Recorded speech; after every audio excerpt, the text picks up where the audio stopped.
Today in history. On August 28, 2011, Old Trafford witnessed one of the most shocking results in Premier League history as Manchester United dismantled Arsenal 8-2. This wasn't merely a defeat for Arsene Wenger's men, it represented a seismic shift in English football's power dynamics, exposing fundamental waves in Arsenal's transfer strategy while showing Sir Alex Ferguson's genius in team rebuilding. The scoreline, which remains United's biggest ever victory over their London rivals, contained multitudes, tactical mismatches, general squad transitions, economic influences on team building, and the long-term psychological and competitive impacts. This structure ensures we unpack both on-pitch events and for Arsenal. The 8-2 defeat was a psychological watershed. Wenger described it as the darkest day of my tenure, and the trauma lingered. Arsenal lost their next 3 away games, to Liverpool, Tottenham, and Swansea, and struggled to recover their confidence in big matches. Key players like Robin van Persie, who scored Arsenal's 2 goals that day, grew frustrated with the club's inability to compete for trophies, leading to his transfer to United in 2012. For United, the victory reinforced Ferguson's reputation as a master motivator. He used the win to galvanize his squad, declaring, "This shows we're back in the hunt." United went on to win 12 of their next 15 league games, and while they narrowly missed out on the 2011-12 Premier League title, to Manchester City, the 8-2 victory became a blueprint for how to dismantle top opposition. Long-term, the match accelerated shifts in the Premier League's power structure. It exposed Arsenal's financial prudence model as unsustainable for title contention, while United's success validated Ferguson's approach of blending youth and experience.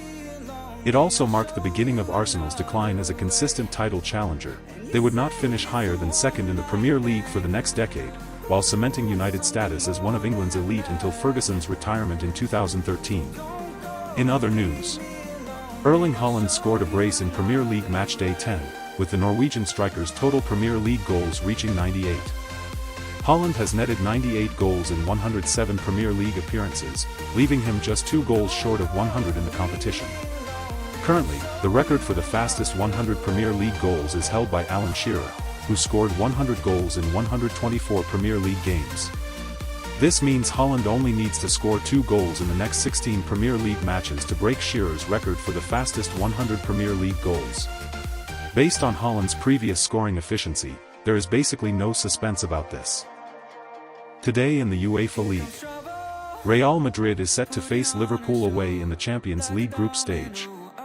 The topic turned to the penalty Mbappé missed when playing away against Liverpool in the Champions League last season. Less than a year ago, Anfield witnessed the darkest night for Mbappé at Real Madrid. His performance plummeted, he lost possession repeatedly, was completely out of form, and even missed a crucial penalty. Ahead of the UEFA game starting tonight, Kylian Mbappé returned to the left wing, but his pace, strength, and unpredictable finishing seemed to vanish entirely on that night at Liverpool. With Vinicius sidelined by injury, Mbappé had to lead the attack alongside Diaz and Güler. However, nothing went as planned. Mbappé that night was merely a shadow of the player who had forced Real Madrid to spare no effort to sign him. After Liverpool scored, fate gave him a chance. Vasquez won a penalty. Mbappé stepped up and took responsibility. Yet, Kelleher correctly judged the direction and saved the ball. The image of Mbappé bowing his head at the penalty spot symbolized the lowest point of his time at Real Madrid since joining. Statistics could not hide the truth: 2 shots, 18 successful passes out of 24, 75%, 6 wins in 13 duels, and 15 possession losses. Before that game, the coaching staff was still hesitant about who should occupy the left-wing position, and Mbappé's performance finally settled the issue. He made frequent mistakes in passing and ball control, lacking confidence, spark, and spirit. Despite his efforts, he did not have enough determination and courage to threaten Bradley, who produced the best tackle of his career against him. His first mistake almost led to a goal, but Asensio made a timely clearance. After that, the game became an unstoppable downward spiral for him. The 62nd minute brought his last chance at redemption, but Kelleher did not give him that opportunity at Anfield. There is a medicine called patience. This is a difficult time for him, especially after missing the penalty. Everyone must support him. Ancelotti tried to defend him at the post-match press conference. Now, everything is different. Mbappé is in the best phase of his career, perhaps the most brilliant one so far. He is Real Madrid's leader and absolute core, with every attack he participates in turning into a threat. In La Liga, he has scored 13 goals in 11 games, and 18 goals in 14 games in total. His average of 1.29 goals per game is comparable to Cristiano Ronaldo that he has scored in 8 consecutive rounds of matches, second only to Ronaldo's 10 consecutive rounds in the 2014-15 season. The next games are against Rayo Vallecano and Elche.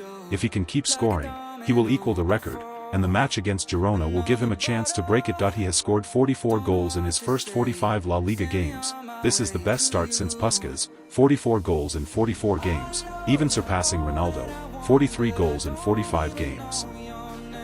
Thank you for watching. Don't forget to subscribe, like and share.